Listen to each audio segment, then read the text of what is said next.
Hi everyone and welcome to Ballooners Republic. And for today's video, ipapakita ko nga sa inyo kung paano gumawa ng balloon garland gamit ang iba't ibang uri or kulay ng balloons. So please keep on watching and sana makapag-share ako ng kaunting ideas or concepts sa pwedeng gawin or pagandahin palalo ang ating balloon decoration.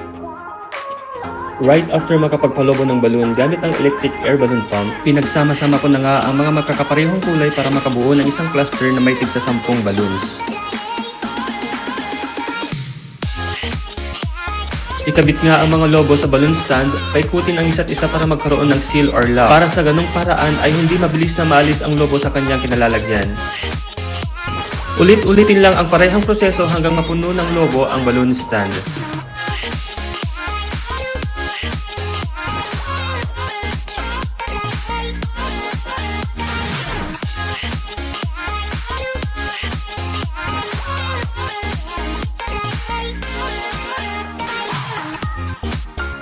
Pagkatapos nating may kabit ang mga lobo, gagawa naman tayo ng mga fillers na siyang magdadagdag ng kakaibang atake sa ating balloon decoration.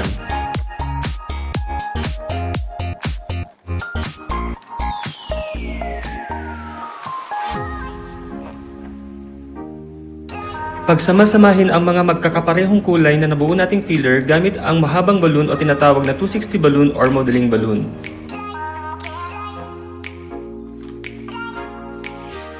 Ikabit ang mga balloon filler sa kaparehong kulay ng balloon sa balloon stand.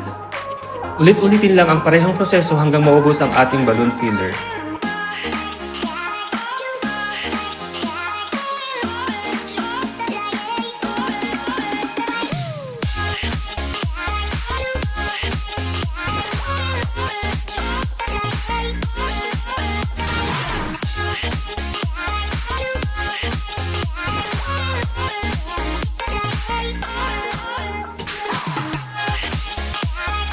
And finally, narito na ang final look ng ating multicolored na balloon garland at makikita nga ninyo kung paano nakakadagdag ng kakaibang style ang balloon filler.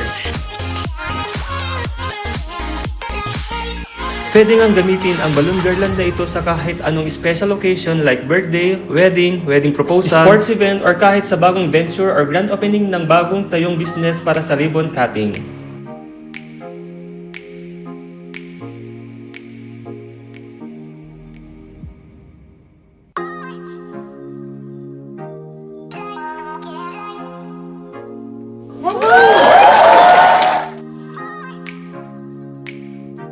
At dito na nga magtatapos ang ating video at ito na nga ang final outcome ng ating balloon garland, multicolored at ang ating ribbon. Thank you guys for watching and keep on sharing, comment, and like, subscribe. Thank you!